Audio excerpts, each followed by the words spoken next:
That's really wonderful. I know who I'm going to hire for the next meeting of the Brister Landslide. I think I found my band. So anyways, we're just going to take a few questions. I've got a couple questions for Zisl as well. And then stay tuned. Right after the show, after the Q&A, we're going to meet out in the Great Hall for some nosh and a little bit of wine. Zisl, so first of all, I want to just talk a little bit. In Belarus, you were working with a scholar named Nina Stepanskaya. Could you talk a little bit about that work and who Nina was? Well, first off, Nina Stepanskaya was my professor and scholarly advisor and my both conservatory diploma and PhD dissertation, which was in Jewish music. And she prematurely passed away in 2007 in Israel. She's buried near Tel Aviv. She, among her great accomplishments, what she just started to do, because you should understand one thing. In the former Soviet Union, there was no Jewish music scholarship during the Soviet era. It was just prohibited. The last one was Berezovsky, who defended his dissertation in 1947 in Moscow Conservatory, and then he was sent to Gulag for 10 years.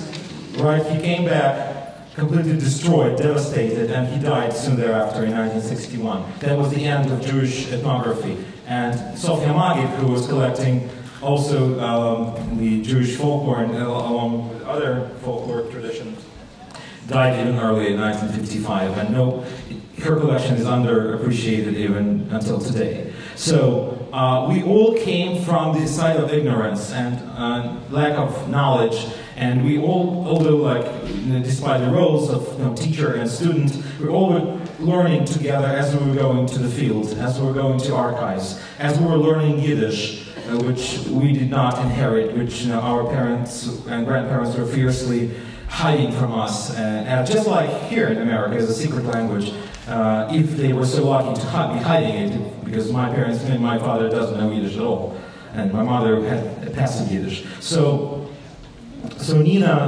Olashol and I were undertaking this research because we understood that whatsoever, even with the lack of methodology, with the lack of knowledge, we had to go to field. We had to record people, and then we were learning ourselves and meeting our colleagues. And what we're doing over 10 years, slightly less than that, unfortunately, we recorded people in 22 Belarusian towns and cities, whatever remained there. And we're talking about late 90s, in 2000s, up until Nina passed away in 2007. So it was pretty intense work, but in a good way intense. Made me very happy, and yeah. So among her, her accomplishments was work on the theory of melody. The role of melody in Jewish songs and Yiddish songs, and the rhythm and melody. This is what was not really studied over the course of the century of Jewish music studies, and she really started digging into that. And the last thing she emailed to me from Israel was a file named "It," Ano in Russian, and that was the beginning of her monograph. In Jewish music of Litvakus, but with the emphasis on very particular details of it, which is really important, and I hope that I'll get my hands on it and continue this study myself. So, yeah. You also mentioned a couple other names, Sophie Magid, and then you also performing apart from Kisselgoth, but Kisselgoth. Yeah, a little bit, but not in this program. But of course, I mean the so-called Innsbruck expeditions, among which was Zinovy Kisselgoth. This was the Ansky expedition. Is that what you were? Oh, yeah, the Kisselgoth was also part of the Jewish Folk Music Society, but whatever. He was the first one to go to Vitebsk and record the Hasidim singing Nigunim there. So yeah, there's some, but you should understand there's very scarce documentation of Jewish music in general from that region, but specifically Litvish Jewish music is almost non-existent. And what we were very, very lucky to uncover, the core of it, and not only talking about the repertoire itself, which is priceless, but also the manner of singing, which we carefully tried to learn from these scratchy wax cylinders, was the collection of Sofia Magid. That's the one that survived and the one preserved in the Pushkinsky Dom, the Institute of Russian Literature in St. Petersburg. All the credit is owed to Yuri Ivanovich Marchenko, the head of the phonographic archive, who went to school together with Nina Stepanskaya in Minsk back in the 60s and 70s. And he let us in unlimited, against the rules, and just let us listen and notate and then make notes whatever we needed to, because nobody really cared about it. There was some conflict around it, and I don't want to bring it up here. But anyways, it is really beautiful, it's stunning, and we really want this to be popularized, because on one hand, I realize that this is not like what you expect from klezmer music, or klezmer concert, or klezmer record to be when you're going to one, right? But on the other hand, I wanted to stop being exotic. I wanted to become as stable as your other Bulgar, or something you would momentarily identify as klezmer music.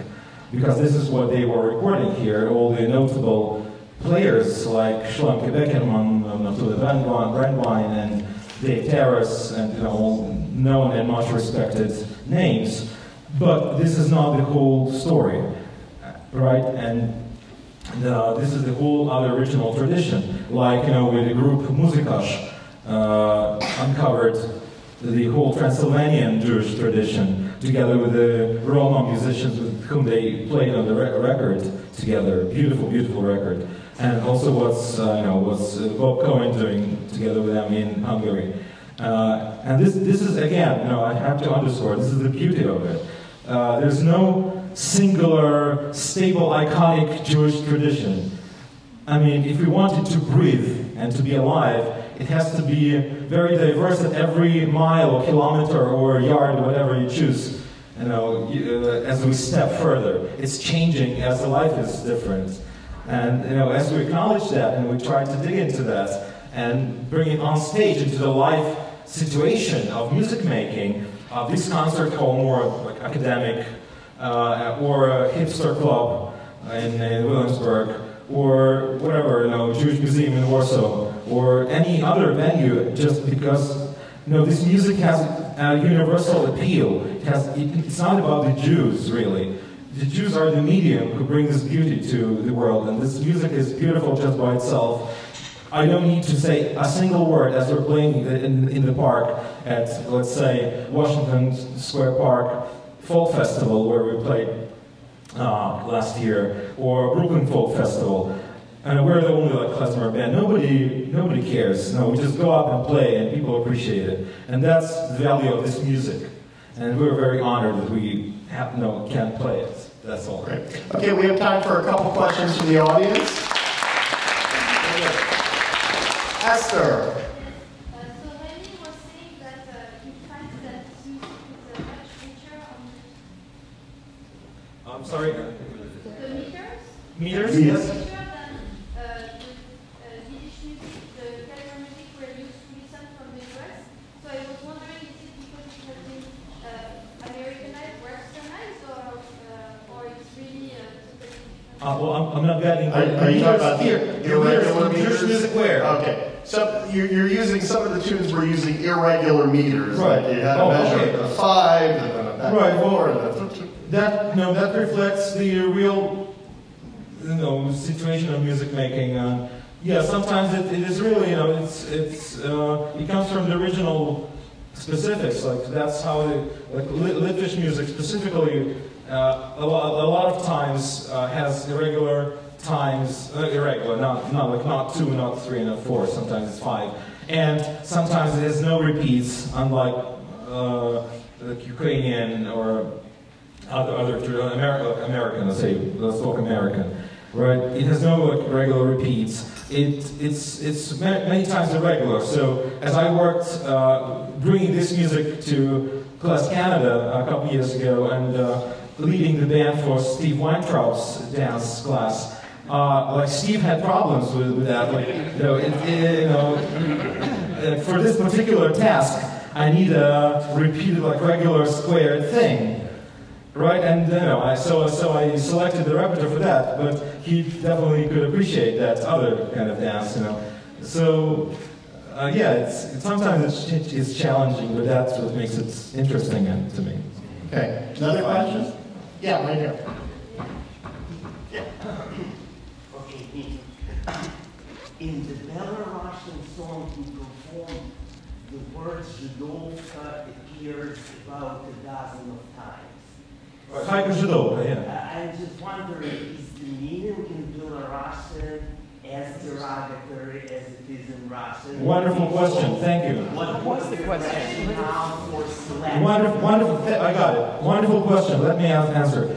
Repeat the question first. Okay, so the question was, in the Belarusian song that I sang, Хайка Жидовка, is the word Жидовка as derogatory as it is in Russian, because in Russian it means kaik, female kaik. That's what it is in Russian. The answer is no, but it's more complicated than it is on the surface. Belarusian language, well, first of all, it has been consistently destroyed over the 20th century by the Soviets. And it was banned, it had been banned even before that by the Tsarists, by the Tsar.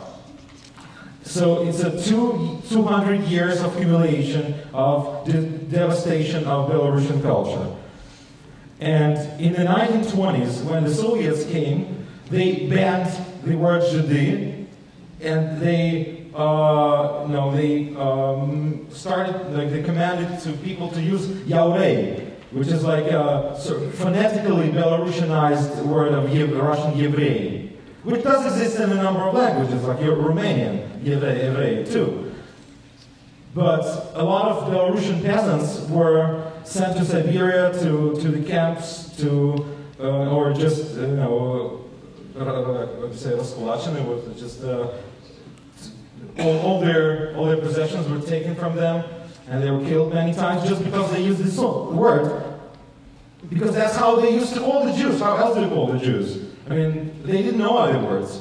Like in Lithuanian, Žydas, or in Polish, Žyd, or in many other languages, that's how it is. And all of a sudden, it turned out to be a crime. And many people died. So we were raised with, my generation and my parents' generation was raised with the understanding that Žyd, Židovka, is a derogatory word. But I'm actively using this word in Belarusian as my manifesto against Sovietization and Russification, because this is the Belarusian word for Jews. And I'm a Jew, and I feel this is the appropriate word in Belarusian, and it is phonetically much more appropriate than yaurei. It's something completely made up. So yeah, and Хайка Жидовка is the original text in the Belarusian song. I didn't change a word in it. We just arranged it musically. So yeah, thank you. Okay. Yes, question up here. Yeah, okay, so did you encounter any official opposition to your research? Did you encounter any official opposition to your research?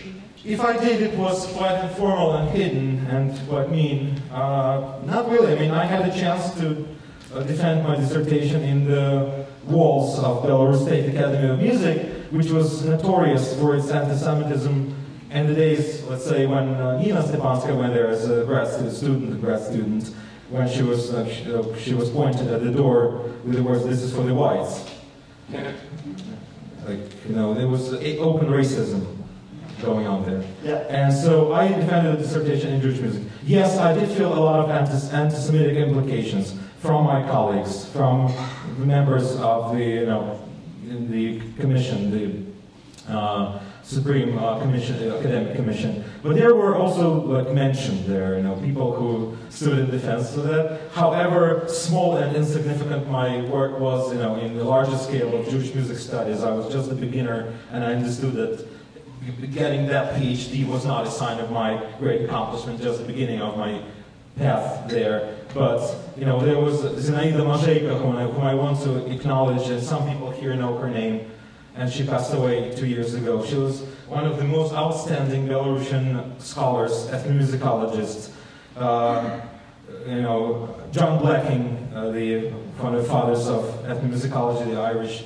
scholar, was of the highest, you know, considered her the scholar of the highest order, and she was really a mensch. And she stood up and she shut up all the, you know, the mouths that were speaking against me at that defense. So, you know, I can't really forget it. And actually, as a follow-up, what was the reception when you started Minsker Kapelli? What was the sort of reception, I guess, both in the Jewish community as well as did it have? It was good. I mean, it was kind of fun because Belarus is a sort of a desert, cultural desert in the midst of geographical Europe. If you look to the east, you know, to Russia, there's a lot going on there. If you look to the west, Poland, Germany, you all know that. I don't need to tell that. And Belarus is like the most isolated, self-isolated country, like, you know, local North Korea, only with that its citizens have much more possibilities to travel, you know, so it's like it's very liberal as compared to North Korea, of course. But you know, it was hard. So there are dozens, maybe a few hundreds of activists, musicians who take it seriously, but you know, put this culture forward and do it. So we were doing some odd things, like in 2006 we established tradition of doing Żydowiszcza, a street show. So it comes from Belarusian word widowiszcza, which means a show. Like widowiszcza, vid, it's a look in Belarusian, so widowiszcza is a show. Then there was a whole show called ambasowiszcza, from ambassadors, like the foreign ambassadors who host Belarusian musicians performing in the territory of embassies there. So these are all oases of freedom, little small oases of freedom. And we established with my friends, Żydowiszcza, ironically, right in front of KGB building. Seriously. And the people were dancing in the middle of the street, and I got scared that we'll be arrested. But anyway, nothing happened because we didn't really, you know, protest against the power, the government, or whatever. We just played Jewish music. We told stories. We told people about. There were 87 synagogues in Minsk before World War II. We were taking small tours, and there were some small art exhibits. You know, so yeah, it was fun. It was a lot of fun. It was like, you know, rock and roll. Great. Okay, one more question right here. I think that this one. Мы прибыли из Минска. Помним хорошо те времена с женой, когда вы выступали вместе с Ниной Степанской. Были на ваших концертах. Очень хорошая женщина была. Спасибо большое. Спасибо. Были в синагоге тоже на ваших концертах. И в Касидерах в Минске мы сейчас посещаем, наверное, хороший там. Я бы хотел передать вам пару газет, я не знаю, вы получаете. Спасибо большое. Большое спасибо. These are my landsmen who came to our concert with Nina Stepanskaya in the Minsk JCC, and you know, that's very special. You бесконечно дорого вас видеть здесь. Спасибо большое. Берега. That's a Minsk Jewish newspaper.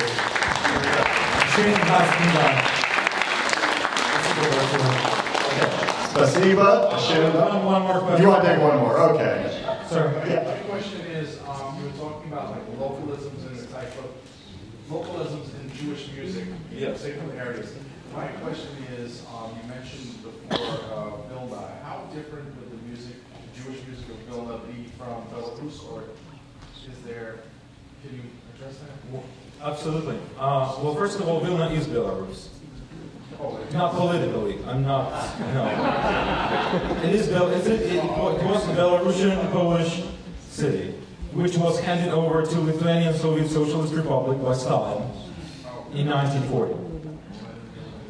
So if we're talking about Hufalite, that's Kovno, that's Kaunas, that's, you know, towns up north from Vilnius, because Vilnius is like 40 kilometers from Grodno. And, you know.